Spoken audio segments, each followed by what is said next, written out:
Après avoir travaillé si dur dans ce pays étranger, j'ai donné toute mon énergie, donné tout mon temps,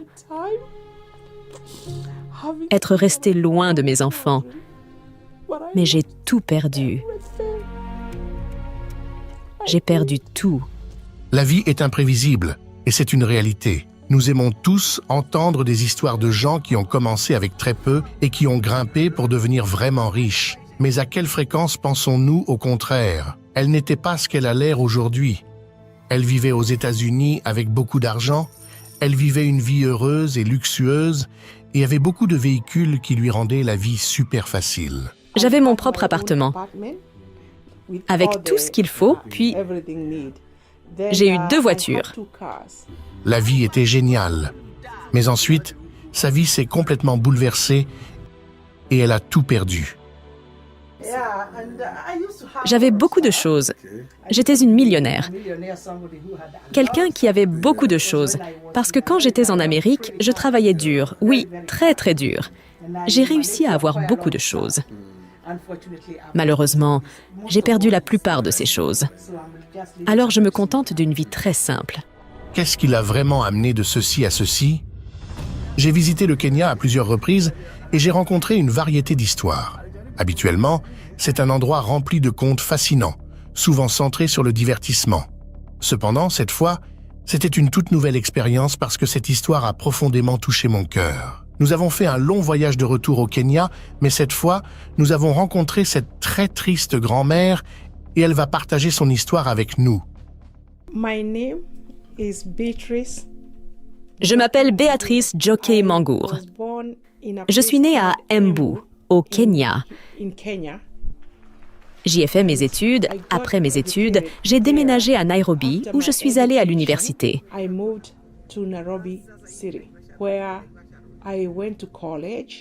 J'ai commencé à travailler dans la ville. J'ai travaillé pendant assez longtemps parce que je travaillais dans une ONG qui s'appelait Société royale du Commonwealth pour les aveugles.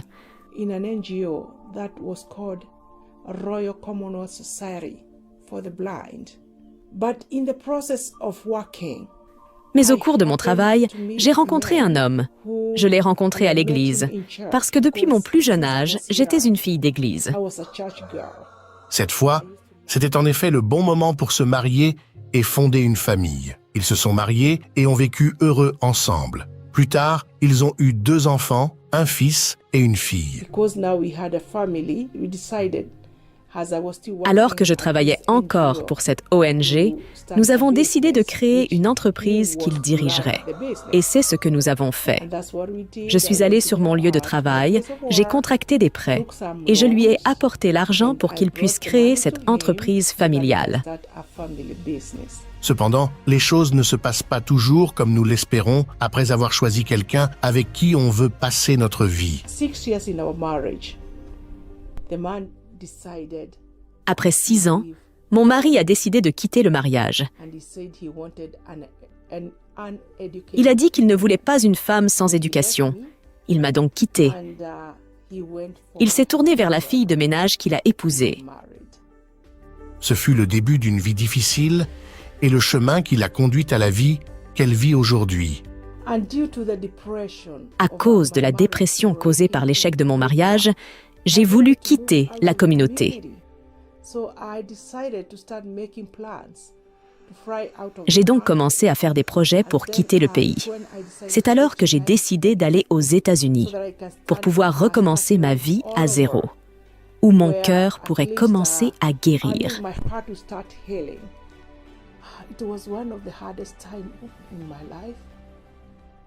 Ce fut l'une des périodes les plus difficiles de ma vie. J'ai beaucoup souffert. C'était traumatisant parce que j'ai dû être traitée pour dépression.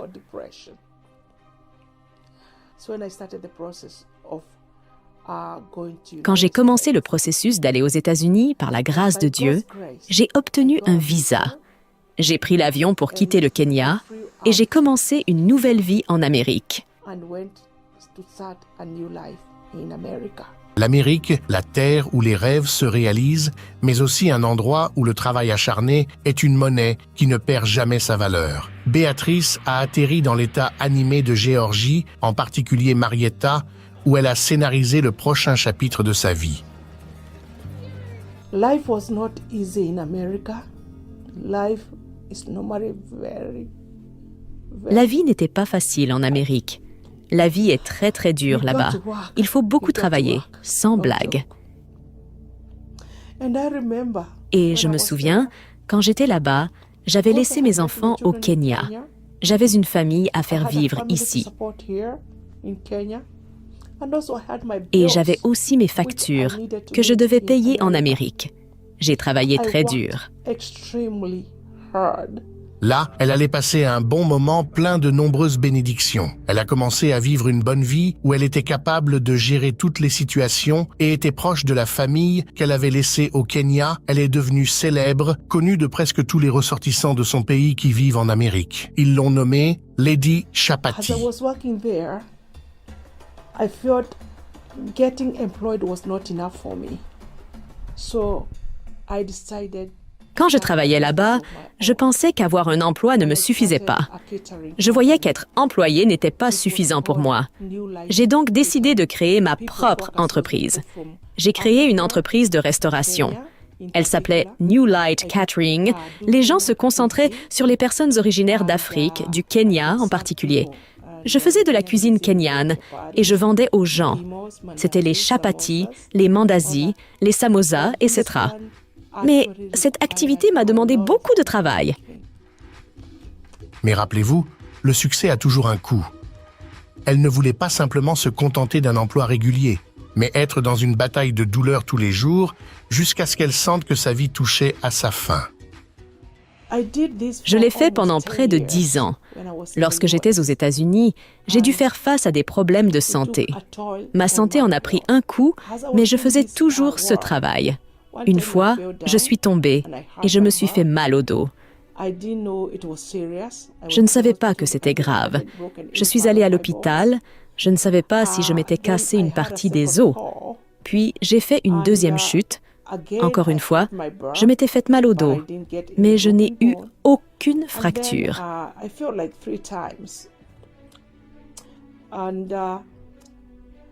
6 mois après la chute, c'est là que ma santé a commencé à se dégrader.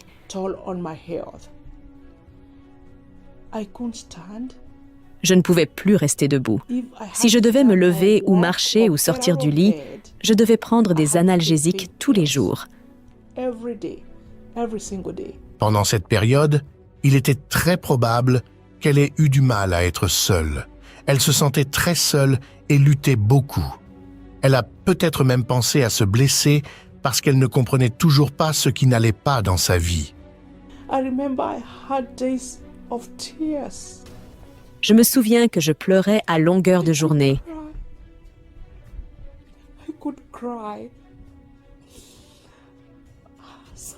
Parfois, j'avais un air de mort sur le visage à cause de la douleur.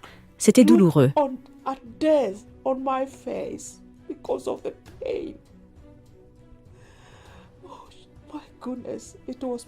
Mais je remercie Dieu. Il a béni ma vie et par sa grâce, j'ai réussi à revenir au Kenya. Mais vous vous demandez peut-être ce qui est arrivé étrangement à cette mère de perdre tout ce qu'elle avait parce qu'avant de quitter l'Amérique, elle était déjà riche.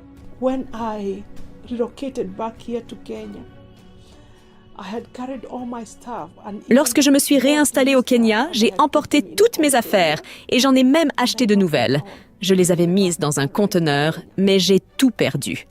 Elles ne sont jamais arrivées au Kenya. Je ne suis venue qu'avec environ 2 valises que j'avais emmenées avec moi à l'aéroport. C'est ce que j'ai ramené au pays.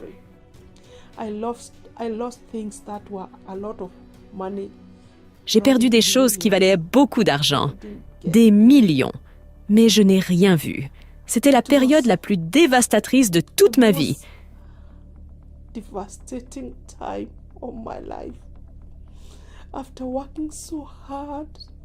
Après avoir travaillé si dur dans ce pays étranger, j'ai donné toute mon énergie, donné tout mon temps.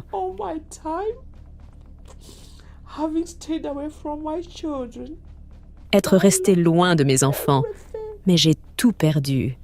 J'ai perdu tout. C'était très dur à mon retour au pays.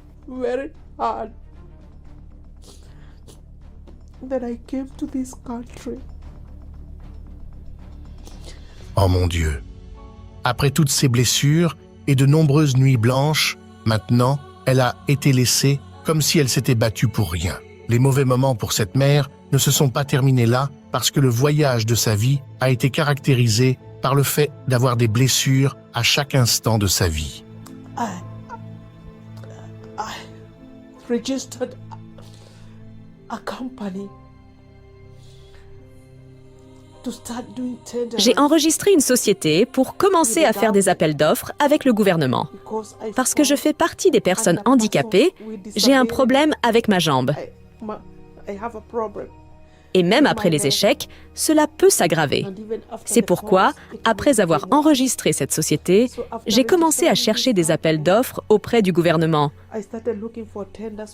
Malheureusement, je n'ai pu en obtenir un seul, jusqu'au jour où ma sœur a eu une amie qui faisait le même type d'appel d'offres. Elle recevait des appels d'offres de différentes entreprises, organisations et ONG. Ma sœur m'a donc présenté à cette dame. Celle-ci cherchait quelqu'un pour financer son appel d'offres, car elle n'avait pas d'argent. Le peu d'argent que j'avais, je l'ai donné. Nous avons conclu un protocole pour se joindre. On a rédigé tous les accords, mémorandums et documents de signature nécessaires. Et tout. J'ai décidé de nous aider à progresser ensemble. Malheureusement, elle n'était pas sincère, parce qu'elle m'a volé beaucoup d'argent et a disparu.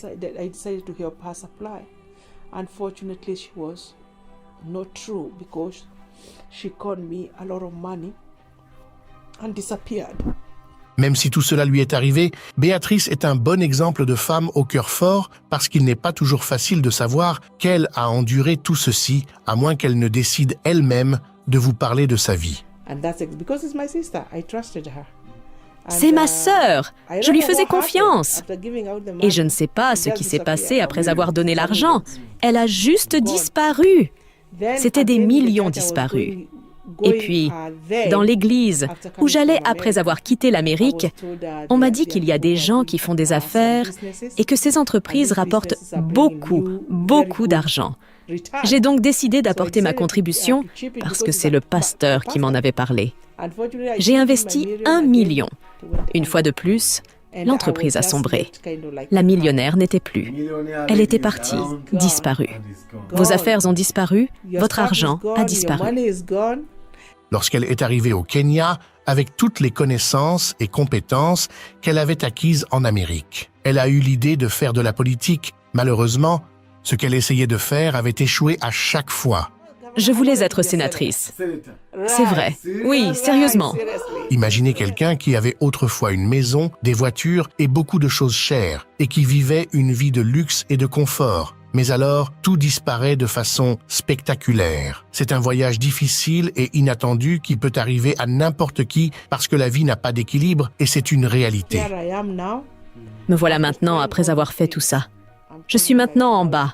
L'argent s'est envolé, tout s'est envolé. Comme on dit, on ne sait jamais ce que la vie nous réserve. Car après un aussi long voyage de vie difficile et finalement tout perdre, c'est tellement triste de voir la condition dans laquelle elle vit aujourd'hui. Après tout ça, j'étais au plus bas. Quelqu'un m'a approché et m'a dit qu'il y avait ce commerce en ligne, où même les femmes font le taxi. Les gens sont enregistrés dans des bureaux, il y a de la sécurité, pas comme les autres taxis. Pourquoi ne pas essayer? Je n'avais pas de voiture. On m'a dit qu'il y avait des gens qui donnent leur voiture et qui sont payés en retour tous les jours. J'ai donc approché une de ces personnes. Cette personne a accepté que j'utilise sa voiture. C'est ainsi que j'ai rejoint le secteur des taxis en ligne. C'est ce que je fais en ce moment. Cela m'a beaucoup aidé. Au moins, je ne dors pas en ayant faim et je ne dors pas non plus dehors. Même si c'est une lutte pour payer le loyer de la maison et tout le reste, c'est très difficile parce qu'il faut payer le propriétaire tous les jours. Il y a l'essence qui est très chère. Et en même temps, il y a la commission de ces applications. Elles facturent environ 25% pour chaque trajet.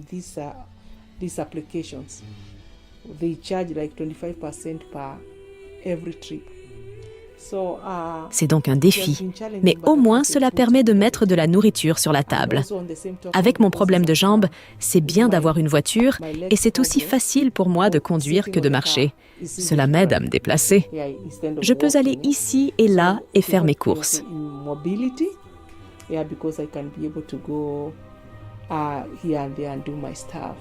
En raison de la pauvreté, elle a aussi des problèmes de santé et puisqu'elle n'a pas d'argent, elle ne peut pas se permettre de se faire soigner. Actually, this eye got injured when I was young. It didn't have a big problem. En fait, cet œil a été blessé quand j'étais jeune. Il n'y avait pas de gros problèmes. Mais conduire et regarder la route, c'est quand même pas facile. L'œil a été mis à rude épreuve. Il a commencé à se fatiguer la plupart du temps. Cela me fait très mal. En même temps, je ne peux pas travailler longtemps. Je dois travailler très peu d'heures. Ainsi, je ne fatigue pas davantage l'œil qui a une blessure. Ils appellent ça la cornée.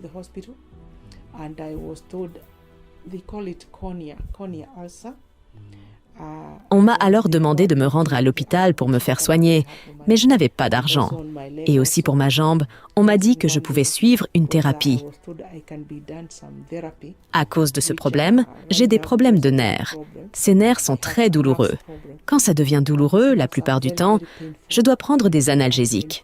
Je dois vivre avec des médicaments pour pouvoir faire mes activités quotidiennes.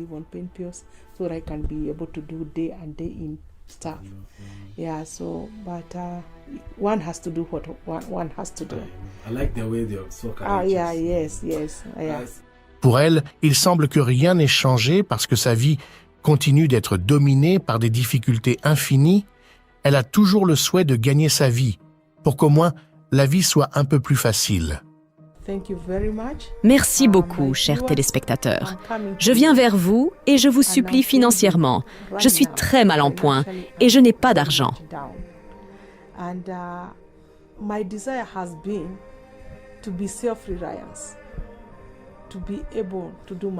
Mon désir est d'être autonome, d'être capable de faire mes propres affaires et obtenir une voiture pour travailler en mon compte.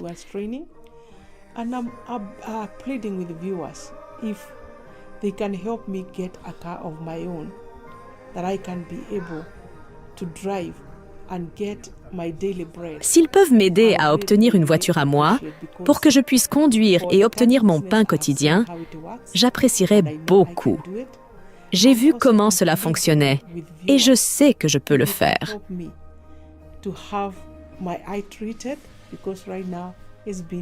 Disturbing me a lot and also get some treatment for the nerves. J'en appelle aux téléspectateurs. Aider à faire soigner mon œil, il me dérange beaucoup. Aussi à obtenir un traitement pour les nerfs à cause de ma jambe. J'apprécierais vraiment si vous pouviez m'apporter quelque chose.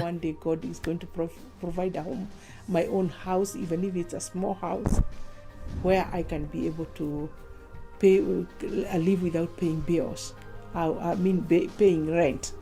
I would really appreciate.